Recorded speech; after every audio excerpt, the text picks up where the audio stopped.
this is our latest video, True Wrestling Fans, retro reviews. We're going into WrestleMania 10, 10 years in the making. I'm your host, Mike.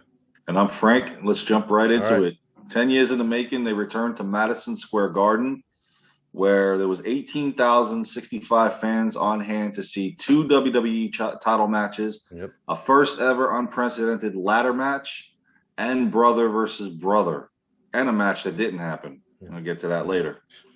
They did have a star-studded, at the time for 1994, could have been a little better, but they had a bunch of celebrities there. Burt Reynolds, Little Richard, sung America the Beautiful. You had Cy Sperling. Anybody remembers, Hair Club for Men? He tried to help out old Howard Finkel there. It didn't work.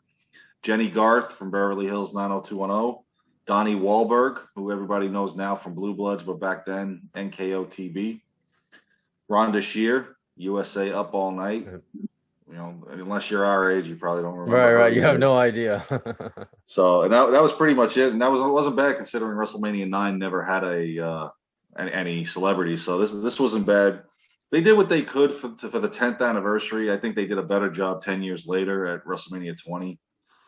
Well, where it all begins again, or whatever their slogan was for that one. But this one was pretty good, I think. The opening match to me was phenomenal.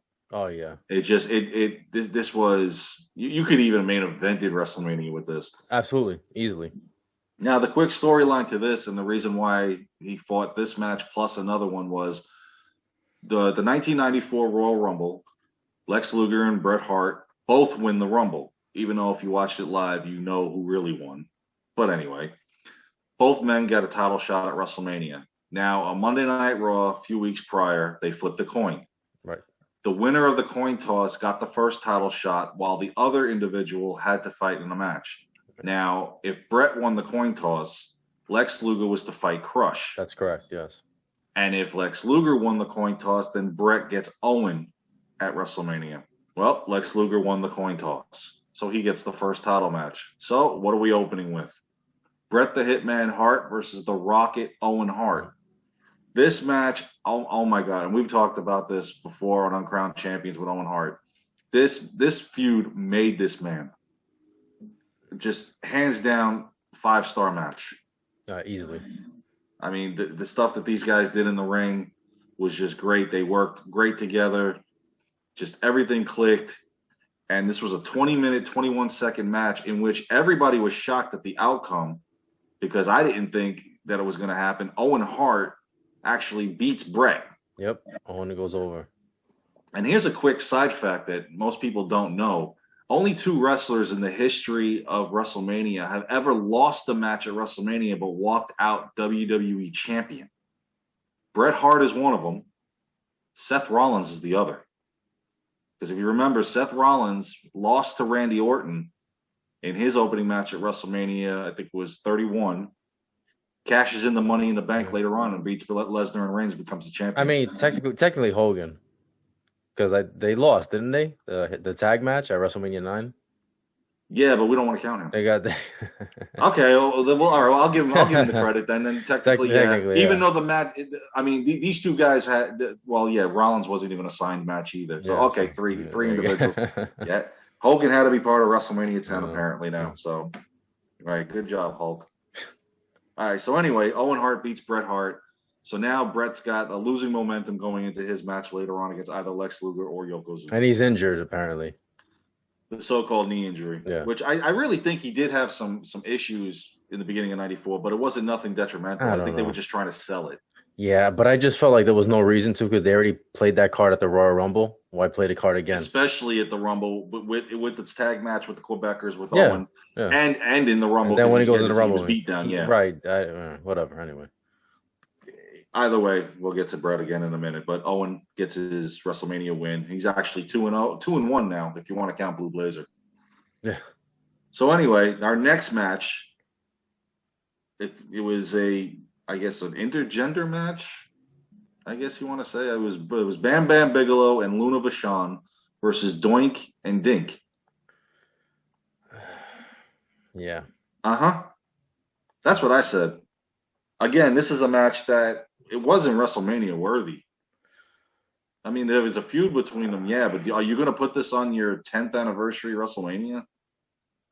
No. I guess Doink was he was a fan favorite, right? At that Yeah, at point, this yeah, time, yeah, with Dink. yeah. So I guess I I mean, think Dink the crowd was. likes him. They adored him, but again, back then it was all cartoonish I and fan friendly. I don't even remember that match, to be honest. And I watched I watched this recently. I rewatched it, and I think I Is just it? kind of zoned out. Hey, question: is this going to be one of the ones that Peacock edits out? Because I wouldn't mind that. Well, I mean, yeah, it was all right, but again, not for a WrestleMania, in my yeah, no, opinion.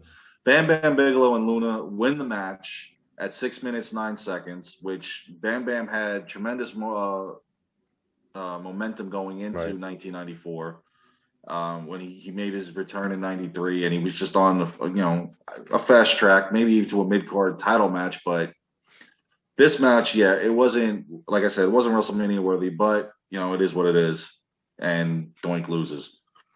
Our next match after that was, I think, a step down for this individual. It was a falls count anywhere match. Now, the specialty about this one was wherever you get the pin in the arena, you had 60 seconds to Yeah, return to the ring. to get And yeah, back, yeah. to start the match, to resume the match. And it was the Macho Man Randy Savage versus Crush. Now, yeah, go ahead. Yeah, I mean, well, the thing, the backstory to this is that Macho Man and Crush were actually really good friends in real life.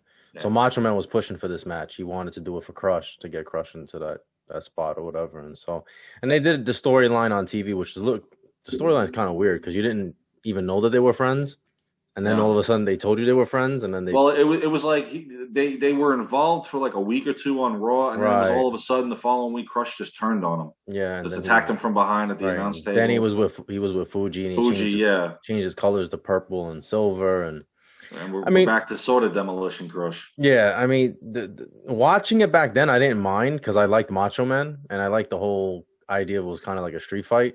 But Yeah, watching it now, it's really not.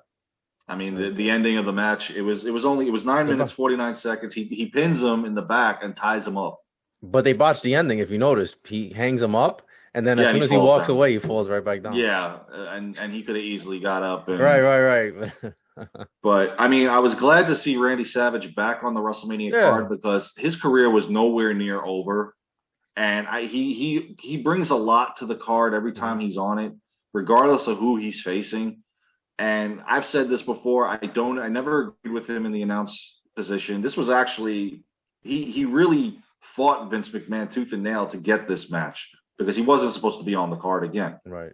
And I believe this was his last pay-per-view because shortly after SummerSlam, he had left because Vince McMahon was on Monday Night Raw telling us that Randy Savage didn't re-sign his Right. contract. Honestly, I can't blame the man because you want him in the announce booth. He wants to be in the ring. And he's got way more to give hmm and even maybe one more title run. Yeah. So I was glad to see him on the card. He helped out his friend, which was all right. Crush I believe with this move they were trying to the momentum he built with the Kona Crush gimmick, they were trying to elevate it a little more. Unfortunately it didn't work because he kind of fell between the cracks hmm after this one. But Randy Savage gets the WrestleMania win, what would be his final ever WrestleMania. So then we move on to the WWE Women's Championship. Alundra Blaze versus Lalani Kai, Right. And who was at the first WrestleMania. So I guess for the 10th anniversary, they decided to bring her in for this one. right, and that belt, you know, what's funny? Watching at the time, I didn't even know the women's belt still existed. I know because it was about 5 years Yeah, whatever it since was. they had Yeah, defended it because it was in yeah. 1989 was the last time the Right, women's title or even the women's tag team titles were right, defended. right, So I right, thought that the division was just right. taken out. But in any event, Alundra Blaze wins. It was a 3 minute 20-second match. It was kind of a squash match. But who knows if Lalani Kai was even still active at the time. Like I said, they brought her in, I think, because of the 10th anniversary, since she was involved in the first WrestleMania and as champion, and why not come back and be the challenger here? And Alundra Blaze, aka Medusa, for anybody that doesn't recognize the name, beats her and keeps the women's championship. And the women's division up until I think 1998 was kind of lackluster, to say the least. Especially with Alundra Blaze being the champion, and we all know what she did. Bull Nakano, you get to see her fight Bull Nakano 100 times. Bertha Faye. Oh, Jesus Christ. I mean, and these were people that they just brought in, and the pay-per-view was done, and then, okay, see you later. Yeah. I mean, Bertha Faye was really the only one that stuck around for a couple of months. But, yeah, like I said, the women's division was really, really lacking until Sable and Tori and Jacqueline and all these women got there and kind of boosted it up and started to what we got now, right? Which is absolutely phenomenal. And to me, sometimes I think the women's matches now are better than the men. Sometimes they actually, sometimes they actually are. Yeah, totally, definitely. So from there, now we go to the WWE Tag Team Championship. Now I do remember at the time, and correct me if I'm wrong, the Steiner brothers were supposed to be on this card. But I believe that they had some issues with Vince leading into the beginning of 1994. And they were still on the roster through the WrestleMania, and they left shortly after. But I do believe they were supposed to be in the tag team title match, either defending it or being the challengers. And for whatever reason happened, they had lost it before WrestleMania. They had lost the titles. Before the Rumble, they lost it to the Quebecers. That's right. And I believe they were supposed to be part of this, but in any event, it was the Quebecers defending the tag team championships against Men on a Mission, Mo and Mabel. With the Men on a Mission rap, I liked it. It was kind of cool back then. The fans were really into it. They were up and comers that really got pushed fast, and I really thought they were going to become the tag team champions at WrestleMania. I did too. I thought they were going to go over. I mean, they were setting it up for that. It looked they really were. And everybody, like Oscar, Mo, and Mabel, it was all clicking with the fans. And Men on a Mission did win the match. Unfortunately, it was by countout. Yeah, so they didn't. So Jacques and Pierre, they found a loophole to keep their tag titles. And Men on a Mission wins their WrestleMania debut, but they didn't win the tag championship. Nope. And then eventually, they didn't do anything with it. No. Except 1995. We got King Mabel. Yeah. And I think that's the reason why Austin the next year didn't get a title shot at SummerSlam.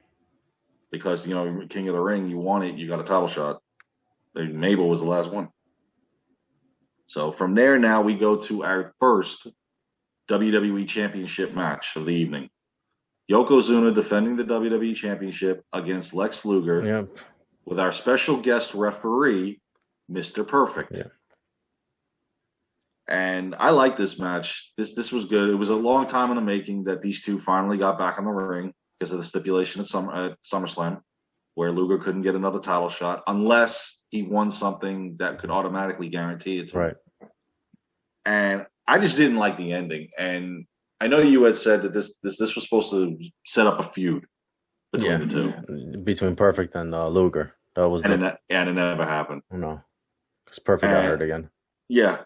Because Mr. Fuji, I remember Mr. Fuji was knocked out at ringside, and Luger's got the pin, but Perfect is spending more time focused on Fuji, telling him to get out of the ring. Well, remember, he throws, what does he do? He throws Cornette in, right? He pulls Cornette in the ring and then attacks Fuji, and then Perfect was preoccupied with them. And I mean, Luger spent more time worrying about Cornette and Fuji than he did Yokozuna. Right. He should have just... He should have been focused on the title, because we talked about this, that on the Lex Luger episode, that to honor their obligation to give him the belt, they could have easily given it to him right here, and then lost it an hour later to Bret Hart. And ultimately, you've committed to what you said you were going to do. I gave you the title. I didn't say how long you were going to get it. Yeah, exactly.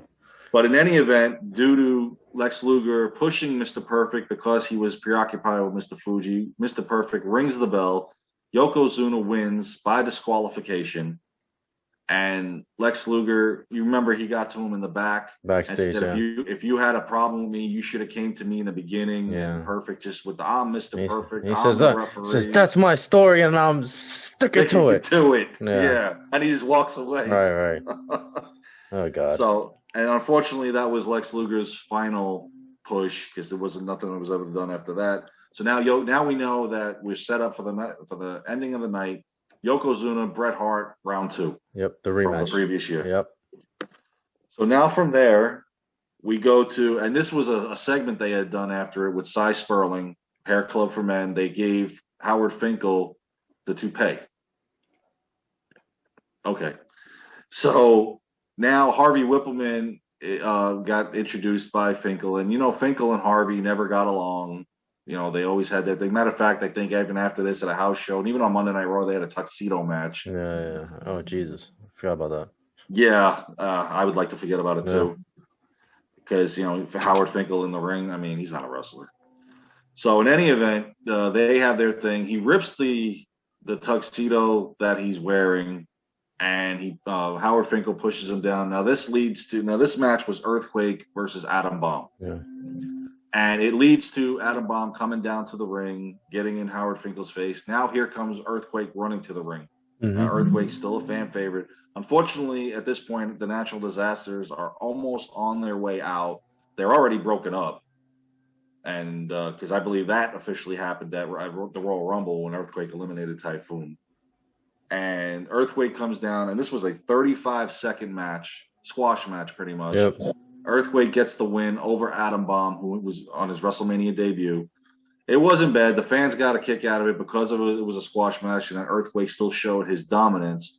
Unfortunately, like I said, he was on his way out at the time and heading back to WCW. So, in any event, Earthquake wins. And now we go to what also could be the main event of WrestleMania. The Intercontinental Championship ladder match between champion Razor Ramon and thinks he's champion / challenger Shawn Michaels. Yep. Now, the backstory to this is the whole reason why we led to a double Intercontinental Championship ladder match is Shawn Michaels was suspended shortly after Survivor Series. They used the storyline because he didn't defend the title in the 30-day thing, which they never honor that. But it was good for the storyline. The real reason was supposedly he had failed a drug test. And Shawn had denied it. He said, I'm not taking steroids. He's failed for steroids. And he goes, I did not take any steroids. But in any event, they tell him, you're suspended, go home. They call him in San Antonio and say, send the belt back. He said, I'm not sending the belt back. Now, this is the bantering that always went on between Shawn and Vince. Mm-hmm. Vince is like, yes, it's my title. You're going to send it back. He goes, I'm not sending it back. Come and get it. So this led to the storyline now. Afterwards, since now the title is vacant, they had a battle royal on Monday Night Raw. The final two competitors in the ring would fight the following week for the vacated Intercontinental Championship. It came down to Razor Ramon and the model Rick Martel. So Martel and Razor fight for the Intercontinental Championship. Razor wins. So now Razor Ramon this is his first time Intercontinental Championship. So now they had the idea of when Shawn Michaels returns, he'll bring the fake Intercontinental title or his. He'll claim to still be the champion. Razor will have his, and we will settle it at WrestleMania in a ladder match and suspend the belts in midair. Yep. And this match was just amazing. The way these two did it with the ladder. I mean, it was just phenomenal.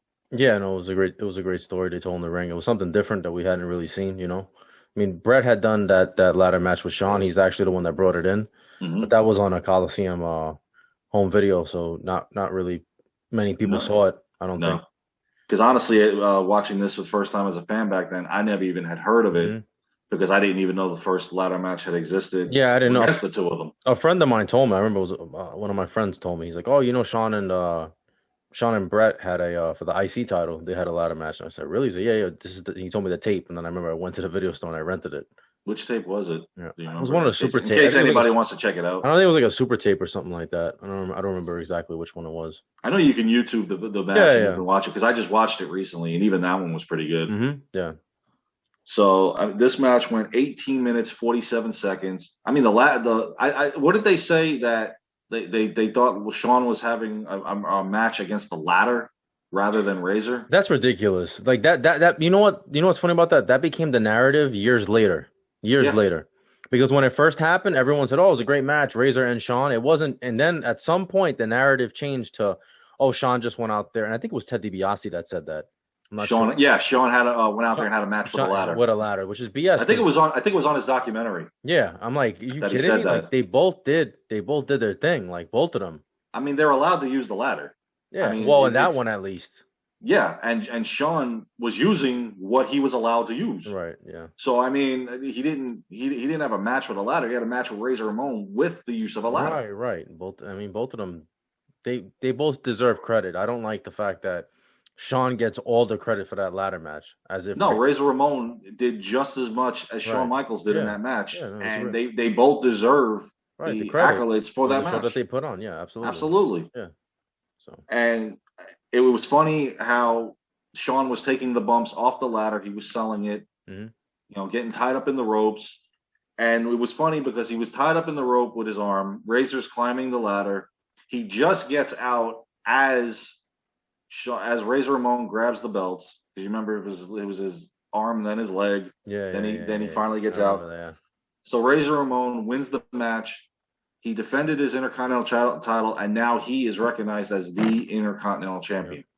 And this match was great, and we'll get into it later on. They duplicated it again a year later. Wasn't as good as this one. No, but that was because of the restraints that they put them on. They told them they really couldn't use the ladder as much of a weapon as they used it in the first time.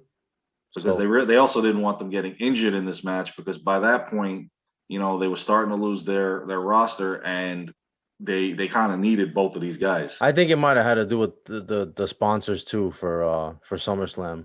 I think that had something to do with it, because it looked too violent using the ladder, and I don't know. There was some politics. Yeah, definitely on that one. Yeah, I thought it was cool because it was Gorilla Monsoon's as interim president, was his first pay-per-view. Mm-hmm. So he had added a couple of matches with a bunch of guys that didn't get recognition back then. And then he made the stipulation, well, I'm going to duplicate this match, and I'm going to have Shawn Michaels and Razor Ramon in it again.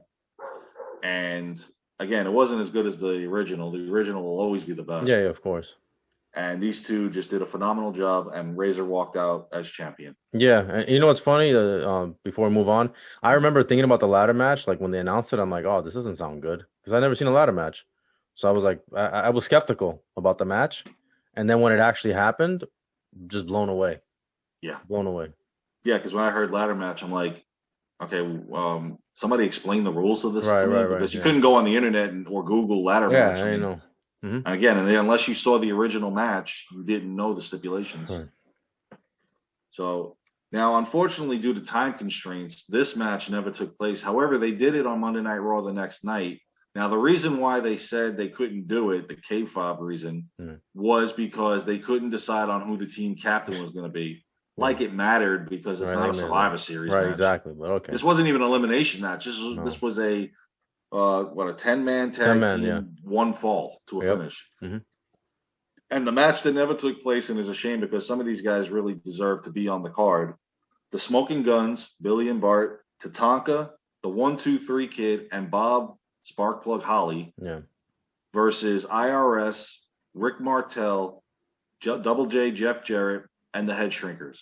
And I think most of all these guys really should have been on the card, especially 1-2-3 Kid. That was WrestleMania debut. Definitely.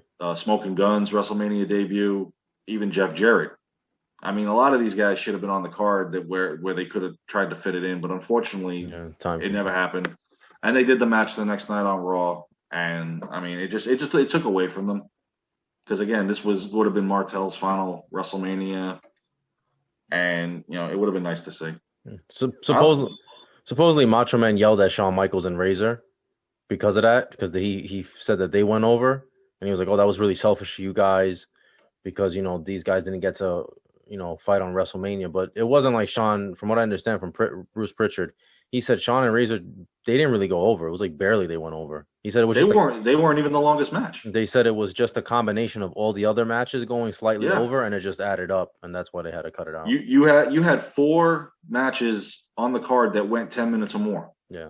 And like I said, the Bret Hart match went almost 21 minutes. And the next longest was the Intercontinental title match, and then third behind that was Yoko and Luger. Yeah. But some of these matches had to go those time limits because of the type of matches they were. So, I mean, you could have knocked out Bigelow and Luna's match and put this one in there and given them their night. But I wouldn't blame Shawn and Razor for the time constraint because, again, they weren't the longest match. So now that leads us to our main event of WrestleMania 10.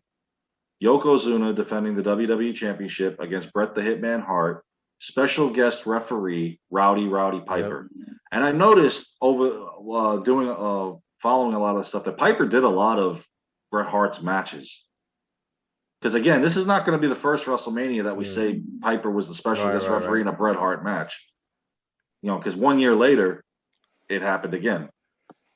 And Piper did a good job as referee in this. Of course, Piper is Piper. I mean, would we have loved to see him wrestle at the event? Definitely. He was on the first one. Why not the 10th one? This Bret Hart Yokozuna match to me was not as good as the first one. No, like I said before about Bret coming out with the limp, there was no reason for it. They should just had them. They could have had them like kind of fatigued a little bit, but there was no reason for. In the end, Bret was still the underdog anyway in this match, regardless if they were at 100%. Right, it wasn't necessary. It wasn't necessary, but. And the ending to me was weird. I didn't, because they said, he slipped off the rope. He really didn't. It kind of like he threw himself off, it looked like. Because it looked like somebody shook the rope for him to do it. And I couldn't really tell who did it because it wasn't him. All of a sudden, he's on the rope to do the bonsai drop. And all of a sudden, now the rope is shaking. But it wasn't him doing it with his leg. It looked like somebody hit it, but I couldn't tell. I don't know. Either way, I mean, that was just a dumb ending. Yeah, and then Bret Hart gets Bret pins him. Yeah, Bret pins him, gets the WWE Championship. It was a 10-minute, 38-second match. And the crowd's going nuts. And now Lex Luger's the first one, comes down and congratulates him. Of course, I think Bobby Heenan would have said, wallop him, take the belt. Yeah. Then everybody else in the back, Tatanka, Razor, they all start coming down. Even Randy Savage came down and got in the ring. And I believe Vince McMahon did too. I don't know if Vince got it. I don't remember. I remember somebody got off the microphone and got in the ring. I don't know if Savage was doing I don't think he was doing the announcing after his match. No. But the highlight of this, as Bret is being hoisted up in the air, is who halfway up the ramp, the Rocket Owen Hart. Now, some people thought that maybe this would be reconciled. Right, yeah. And that Owen would go into the ring to congratulate his brother. Because you remember, Randy Savage was holding the rope open for him, telling him to come on in. And pretty much the look on Owen's face is, I beat you tonight, and you're still on top. Like, what do I have to do to be recognized? So at the split second, we thought the feud was going to be over, but in the end, it just intensified it more. Yeah, no, it did, because it set up another story. Because now he could say, "Hey, I beat you that same night. I should be the champion." Exactly. Why am I not in this? Why was I not in this match? Right. And we've talked about it that Owen should have eventually taken the title off his brother, even if it was for a second. Right. Even if only for a little while. But yeah, this set up the year-long feud between Bret and Owen. So overall, that was the WrestleMania 10 card. What do you think? What would you rate it? I mean, it was good. It was solid. I mean, I thought it was a good WrestleMania. I wouldn't say it was like a great WrestleMania, but I mean, it was good. No Hogan. That was the first WrestleMania without Hogan, right? First WrestleMania without Hogan and the 10th anniversary. So that was a big one without him. Right. So they were transitioning, into the new generation, but it worked out. It was good. I still think they pulled it off. Yeah. I mean, it was a little better than 9. The outcome of WrestleMania 10 was a lot better than what we see at WrestleMania 9. Yeah, no, it's definitely better than 9, for sure. The right man was the champion. Maybe the wrong guy in the main event with Bret at the end, because like I said before, maybe should have been Luger. Should have been. But in any event, Bret beats Yoko finally, and that story is put to rest.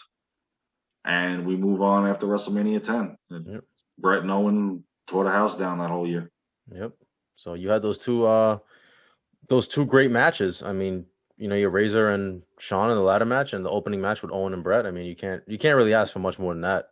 Would you say that this was, even though they classified it as a double main event because of the 2 title matches, but really and realistically, you had a quadruple main event. Yeah. You had Bret, Owen, Razor, Shawn to add to that too. Yeah. Absolutely. So That's WrestleMania 10. We're going over WrestleMania 11. Yeah, that's all I gotta say about WrestleMania 11. But That's a you hard know, one, like two, but we'll get through it. yeah. So you guys let us know what you think about WrestleMania 10, all the matches and everything. Like, comment, share, subscribe, and see you guys soon. Take care, guys.